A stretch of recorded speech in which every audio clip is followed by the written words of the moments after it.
अगर आप 90s में स्कूल गए हो तो एग्जाम हॉल का ये सीन आप कभी नहीं भूल सकते। 90s के गांव की सुबह अलग ही होती थी और एग्जाम वाले दिन थोड़ी ज्यादा सीरियस।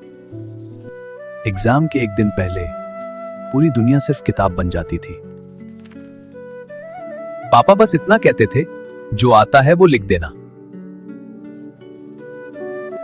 अम्मा का एक ही डायलॉग होता था, अच्छे से लिखना और टेंशन मत लेना।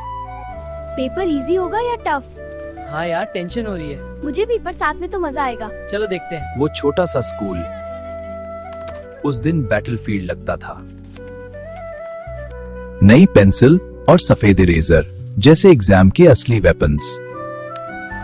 और फिर टीचर आते थे क्वेश्चन पेपर के साथ।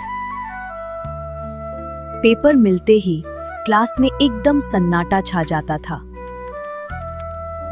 कभी कभी पहला क्वेश्चन इजी होता था और दिल को थोड़ा सुकून मिल जाता था, लेकिन कभी कभी पेपर देखते ही दिमाग ब्लैंक हो जाता था। सब एक दूसरे को देखते थे। शायद किसी को आंसर पता हो। और क्लास में एक ऐसा बच्चा होता था जो रॉकेट की स्पीड से लिख रहा होता था।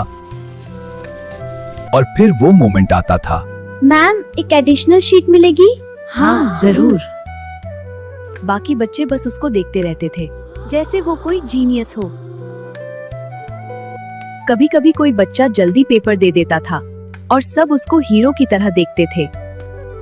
और फिर आता था वो लास्ट 5 मिनट्स, जब सबको याद आता था अभी कितना लिखना बाकी है।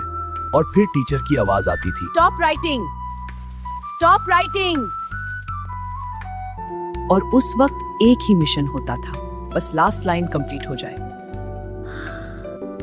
पेपर देते ही एक अजीब सा रिलीफ मिलता था। और बाहर आते ही डिस्कशन शुरू। तेरा आंसर क्या था? मेरा वही स्टैंडर्ड वाला। और कभी कभी पता चलता था।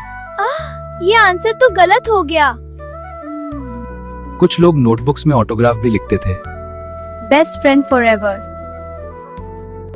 तब हमें पता नहीं था ये पल कितने स्पेशल हैं। आज एग्जाम शायद और टफ हो गए, बट 90s के वो स्कूल वाले दिन जिंदगी के सबसे सिंपल और खूबसूरत पल थे। तब हमें पता भी नहीं था कि ये पल कभी वापस नहीं आएंगे। तब लगता था एग्जाम्स सबसे बड़ा टेंशन है, पर आज समझ आता है वो स्कूल के दिन ही जिंदगी के सबसे सिंपल और खूबसूरत दिन थे।